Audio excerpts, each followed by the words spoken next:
Hi friends, ഇന്ന് നമുക്കൊരു tasty ആയിട്ടുള്ള മട്ടൻ കറി നോക്കാം.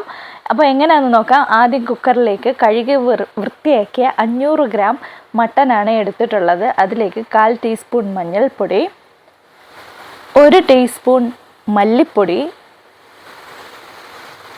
1/2 ടീസ്പൂൺ ഗരം മസാല,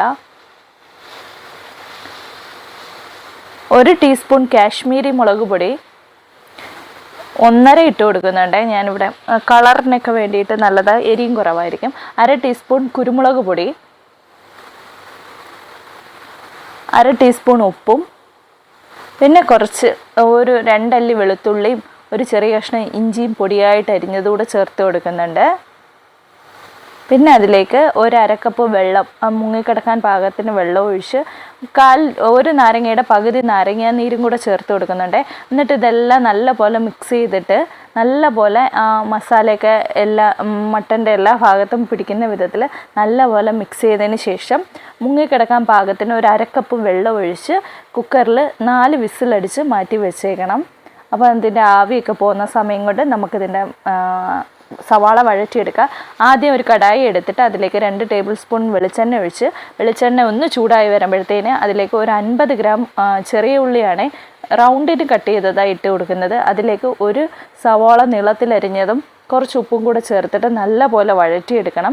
നല്ലപോലെ എന്ന് പറഞ്ഞാൽ അത് നല്ല ഒരു ഡാർക്ക് കളറാകുന്നവരെ, നല്ല ബ്രൗൺ കളറാകുന്നവരെ വഴറ്റിയെടുക്കണം. അതിലേക്ക് പൊടിയായിട്ട് അരിഞ്ഞ ഇഞ്ചിയും വെളുത്തുള്ളിയും 1 പച്ചമുളകും കൂടെ ചേർത്ത് കൊടുക്കുന്നുണ്ട്.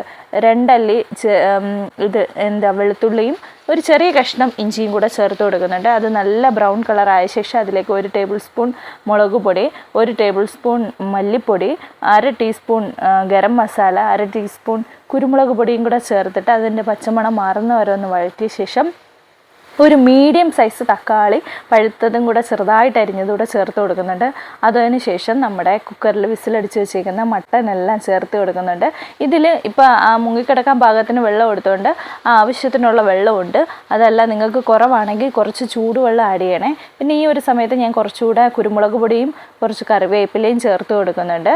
പിന്നെ കുറച്ച് മല്ലിയിലയും കൂടെ ഇട്ട് കൊടുക്കുന്നുണ്ട്. ടേസ്റ്റിന് മസ്റ്റായിട്ട് ചേർക്കേണ്ടത് മല്ലിയില. അപ്പോൾ അതുകൂടെ ചേർത്തിട്ട് നല്ലപോലെ ഇളക്കി കുറുക്കി എടുക്കുമ്പോഴത്തേന് നമ്മുടെ ടേസ്റ്റി ആയിട്ടുള്ള മട്ടൻ കറി റെഡിയാവും. ഇതൊന്ന് ഇളക്കിയതിന് ശേഷം അടച്ചു വെച്ച് നമുക്ക് എത്രത്തോളം വേവണോ അതൊന്ന് പറ്റിച്ചെടുക്കണം. ഇപ്പോൾ ഈ ഒരു പരുവം വരെ ഞാൻ ആക്കി എടുത്തിട്ടുണ്ട്. ഇതിനേക്കാളും നിങ്ങൾക്ക് കുറുകി കിട്ടണമെങ്കിൽ കുറച്ചുകൂടെ പറ്റിച്ചെടുത്താൽ മതി. അപ്പോൾ ടേസ്റ്റി ആയിട്ടുള്ള കറി റെഡി ആയിട്ടുണ്ട്. Simple recipe. അപ്പോൾ എല്ലാവരും ട്രൈ ചെയ്തിട്ട് ഫീഡ്ബാക്ക് അറിയിക്കണേ. അപ്പോൾ വീഡിയോ ഇഷ്ടമായാൽ ലൈക്ക് ചെയ്യാനും ഷെയർ ചെയ്യാനും സബ്സ്ക്രൈബ് ചെയ്യാനും മറക്കല്ലേ. ബൈ.